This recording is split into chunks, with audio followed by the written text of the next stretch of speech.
वीरभद्र सिंह मतलब राजा वीरभद्र सिंह। आपको याद तो होगा कांग्रेस पार्टी ने ही राजा उपनाम हटाने की बात कही थी और देश से हटाने की बात सोनिया गांधी ने की थी। मौका मिलते ही भाजपा ने तो उन्हें आम जनता और मीडिया में भी डिबेट बना दिया था कि अब राजाओं का जमाना नहीं है और राजा बोलना ही गलत है। इस बात का कहीं कहीं असर भी दिखा, लेकिन आज जब वे इस दुनिया में नहीं है तो आज हर वो शख्स भी कतार में खड़ा है जो कभी उन्हें राजा बोलने तक का विरोध कर रहा था। लेकिन शायद राजा के इस कद का एहसास जब वे जीवित थे तब भी था और आज भी राजा के कद का एहसास सबको हो गया है। हर राजनेता, चाहे शांता कुमार, प्रेम कुमार धूमल, जगत प्रकाश नड्डा, मुख्यमंत्री जयराम ठाकुर, ठाकुर कौल सिंह, रामलाल ठाकुर, सुखविंदर सिंह सुक्खू, आशा कुमारी, मुकेश अग्निहोत्री, सुधीर शर्मा, जीएस बाली सहित कांग्रेस तो कांग्रेस, भाजपा से भी ले लें तो ये कहा जा सकता है कि खट्टे मीठे उनके किस्से सबके साथ हुए हैं। वीरभद्र राज में जो भी नेता उन्हें बिना जानकारी के दिल्ली दरबार पहुंचा, मतलब उसकी राजनीति वहीं पर रुक गई। वीरभद्र सिंह नेताओं को लेकर भविष्यवाणी भी अपने भाषण में कर दिया करते थे, जिसे वे राजनीतिक रूप से सच भी साबित करते थे, जिसका शिकार पंडित सुखराम जैसे चेहरे हुए हैं। विद्या स्टोक्स, ठाकुर कौल सिंह की राजनीति भी उनके पास नतमस्तक होती थी। रामलाल ठाकुर से उनका गुस्सा जग जाहिर है, लेकिन हार के बाद भी 20 सूत्रीय कार्यक्रम का अध्यक्ष बनाया था। सुक्खू से कभी कॉम्प्रोमाइज नहीं हुआ। हालांकि सुक्खू से वीरभद्र सिंह की राजनीतिक लड़ाई का किस्सा भी दिलचस्प है और एक गलतफहमी की वजह से ये लड़ाई इन दोनों के बीच में शुरू हुई थी। राजनीति के भविष्य वक्ता भी वीरभद्र सिंह को कहा जाता है। मसलन 1993 में भाजपा का युवा चेहरा मतलब जगत प्रकाश नड्डा चुनाव जीते थे और नेता विपक्ष बने थे। वीरभद्र सिंह ने उसी समय कहा था कि ये लड़का दूर तक जाएगा और आज भाजपा के शिखर पर है। इसी भविष्यवाणी का नतीजा है कि आज जगत प्रकाश नड्डा उन्हें श्रद्धांजलि देने के लिए विशेष रूप से हिमाचल प्रदेश आए थे। उन्होंने वीरभद्र सिंह को हिमाचल प्रदेश का एक महान नेता बताया और साथ ही कहा कि उनका विकल्प भी अब प्रदेश में पैदा नहीं हो सकता है। नड्डा के साथ उनके हमेशा गहरे राजनीतिक संबंध रहे हैं। पूर्व मुख्यमंत्री वीरभद्र सिंह में गरीबों और असहायों के लिए करुणा कई बार देखने को मिली। ये 2014 के आसपास की बात है। चंबा की एक औरत शिमला में उनके पास गई और चंबा जाने के लिए किराया ना होने की बात करने लगी। वीरभद्र सिंह इस महिला को दूसरे दिन अपने साथ हेलीकॉप्टर में बिठाकर चंबा ले गए। उनका चंबा का कार्यक्रम था। लोगों के दिलों में अलग जगह बनाने वाले पूर्व मुख्यमंत्री वीरभद्र सिंह के साथ अर्की विधानसभा क्षेत्र का वो किस्सा भी जुड़ा है जब उन्होंने एक गरीब परिवार की बेटी की पढ़ाई का पूरा खर्च वहन कर उसे डॉक्टर बनाने में मदद की। वीरभद्र सिंह ने उस समय उनके परिवार को अपना आशीर्वाद नहीं दिया होता तो उनका डॉक्टर बनने का सपना अधूरा रह जाता। ये बात अर्की के जालंग गांव निवासी डॉक्टर कविता ने कही। डॉक्टर कविता 2013 में एमबीबीएस में दाखिला लेना चाहती थी, लेकिन पैसे ना होने के चलते उन्हें कई कठिनाइयों का सामना करना पड़ा था।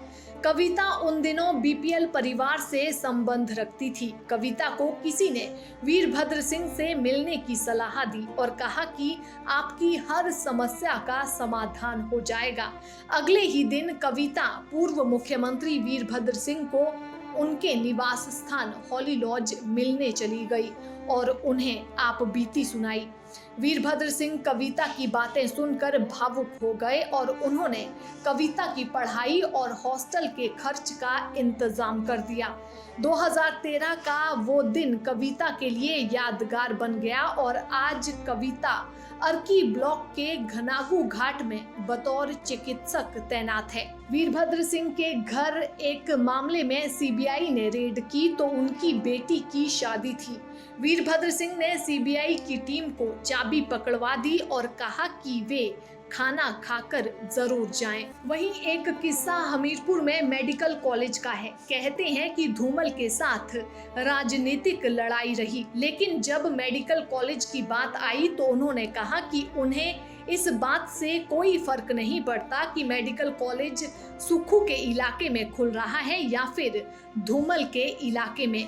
गुलाम नबी आजाद, अगर आप कॉलेज खोलना चाहते हैं तो आप खोल सकते हैं, उनकी तरफ से कोई इनकार नहीं है। और इस तरह से हमीरपुर में ठाकुर सुखविंदर सिंह सुक्खू के विधानसभा क्षेत्र में वीरभद्र सिंह की हाँ के बाद मेडिकल कॉलेज खुला था। पिछली बार जब हिमाचल प्रदेश में कांग्रेस की सरकार थी और वीरभद्र सिंह मुख्यमंत्री थे तो उन्होंने प्रेस कॉन्फ्रेंस में उस समय के उद्योग मंत्री मुकेश अग्निहोत्री पर भी निशाना साध दिया था। जब मुकेश अग्निहोत्री एक दिन बीमारी के चलते अस्पताल में दाखिल हुए थे तो वीरभद्र सिंह ने कहा था कि अधिक खाने से अपच हो जाता है और मीडिया में उनका ये बयान जब तक वीरभद्र की सरकार रही चर्चा का विषय बना रहा। वहीं कांग्रेस पार्टी के नेता ठाकुर सुखविंदर सिंह सुक्खू का उनके साथ हमेशा 36 का आंकड़ा रहा। ये दोनों ही नेता हमेशा पार्टी के बीच एक दूसरे के सामने खड़े रहे, कभी एकजुट नहीं हुए और ठाकुर सुखविंदर सिंह सुक्खू के राजनीतिक अस्तित्व की भी यही बात सबसे बड़ा कारण बनी, क्योंकि जितने भी लोग वीरभद्र द्वारा प्रताड़ित होते थे वे सारे ठाकुर सुखविंदर सिंह सुक्खू के साथ खड़े हो जाते थे और ठाकुर सुखविंदर सिंह सुक्खू की राजनीतिक ताकत वीरभद्र द्वारा प्रताड़ित लोग बनते चले गए। पिछली बार जब वीरभद्र की सरकार बनी तो ठाकुर सुखविंदर सिंह सुक्खू प्रदेश अध्यक्ष बने, लेकिन आपसी तालमेल की कमी सरकार और संगठन में शुरू से ही देखने को मिली। जैसे ही सुखविंदर सिंह सुक्खू ने प्रदेश अध्यक्ष की शपथ ली, बहुत से नेताओं को मकर झंडू भी वीरभद्र सिंह कहा करते थे। हालांकि मकर झंडू का स्पष्ट रूप से मतलब क्या है ये तो किसी को नहीं पता, लेकिन मकर झंडू कहकर वे खूब हंसा करते थे और मंच के माध्यम से ही संबंधित नेता की हालत पतली कर दिया करते थे।